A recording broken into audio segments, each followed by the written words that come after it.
আসসালামু আলাইকুম, স্বাগত লগবুকে। আশা করি সবাই ভালো আছেন। বেশ কিছুদিন আগে দুইটা গোলাপ গাছের চারা কিনছিলাম, সেগুলো এখনো লাগা হয়নি। আমি যেহেতু সময় পাই না, তাই নামুন অনেকদিন ধরে বলতেছিল যে আপু কিছু করতে হবে কিনা, তাই আজকে ওকে নিয়ে আসলাম গাছগুলো লাগাই দেওয়ার জন্য। ছাদে বেশ কিছু সবজির গাছ লাগা হয়েছিল, সেখান থেকে একটা গাছের অবস্থা ভালো না, তো নামুনকে বললাম যে তুই ওইটা গাছ তুলে ফেলে ওইটার জায়গায় গোলাপ গাছের চারা লাগা।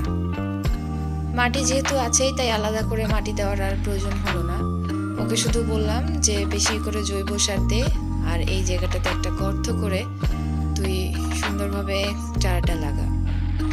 এই গোলাপ গাছের চারা দুইটা আমি ভ্যান গাড়ি থেকে কিনছিলাম। কয়েকজন আসে যারা ভ্যান গাড়ি নিয়ে চারা বিক্রি করে। আমার আসলে এখন এত বেশি এনার্জি নাই বা এতটা সময়ও নাই যে আমি নার্সারিতে যাব, নার্সারিতে গিয়ে দেখে শুনে গাছ কিনে নিয়ে আসবো। তাই আশেপাশে যেটাই পাই, যে গাছে পাই সেটাই লাগাই। আর ইদানিং আমি চেষ্টা করি আমি যা কিছুই করি না কেন সেটা যেন আফনানের সামনে হয়, তাহলে ও দেখা দেখি এই জিনিসগুলো শিখবে। কারণ বাচ্চাদের সামনে যেটাই করেন না কেন বাচ্চারা সেটা অনুকরণ করার চেষ্টা করে, এই জন্য আমি ওকে নিয়ে আসলে সবকিছু করার চেষ্টা করি। গাছ লাগানো এটা হচ্ছে শুধুমাত্র ভালো লাগা না, এটা আমার এখন ভালোবাসায় পরিণত হয়ে গেছে।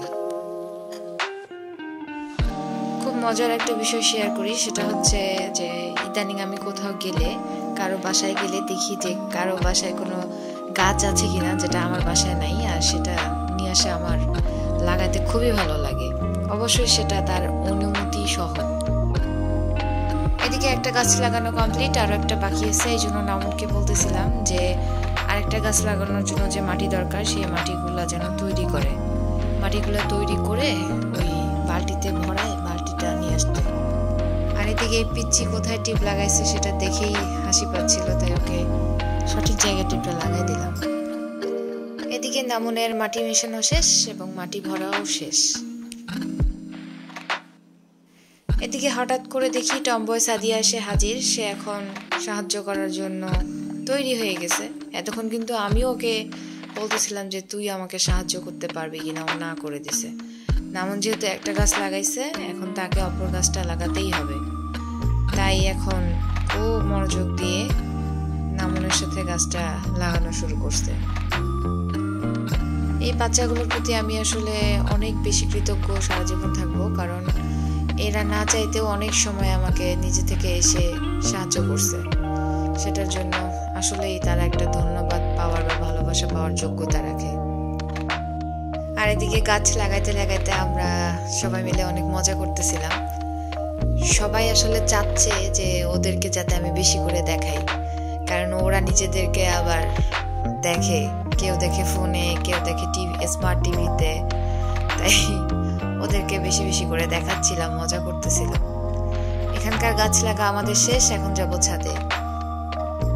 ছাদে যে গাছগুলো আমার আছে এগুলা কিন্তু আমি বিভিন্ন জায়গা থেকে কালেক্ট করছি, শুধুমাত্র ডালগুলা নিয়ে আসছি। সেই ডালগুলা থেকেই কিন্তু এই গাছগুলা। অনেক দিন থেকে ভাবতেছিলাম যে এগুলাতে একটু সার দিতে হবে, সারের মাটি দিতে হবে, কিন্তু সেই সময়টা আসলে আমার হয়ে উঠতেছিল না। আজকে যেহেতু সুযোগ পাইছি, তাই ভাবলাম যে এই সুযোগটাকে কাজে লাগাই, ওদেরকে বলি। ওরা অবশ্য সবসময় রেডি কি করতে হবে সেটার জন্য। এদিকে বাড়ির পিছনে দেখতেছি যে খেতে সবাই আলু শাক তুলতেছে। আলু শাক খেতে কিন্তু খুব মজা।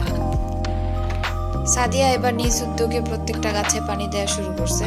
যাই হোক, আজকে খুব ভালো লাগতেছে যে অনেক দিন পরে গাছগুলার একটু যত্ন নেওয়ার সুযোগ পাওয়া গেছে। আর আশা করতেছি যে আগের থেকে সার দেওয়ার কারণে গাছগুলো খুব দ্রুত বেড়ে উঠবে। আজকের ভিডিওটা যদি ভালো লাগে তাহলে লাইক এবং কমেন্ট করবেন।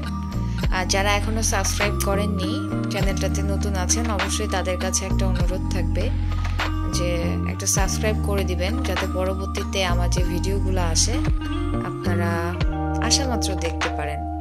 সবাই অনেক ভালো থাকবেন, সবার জন্য শুভকামনা। আসসালামু আলাইকুম।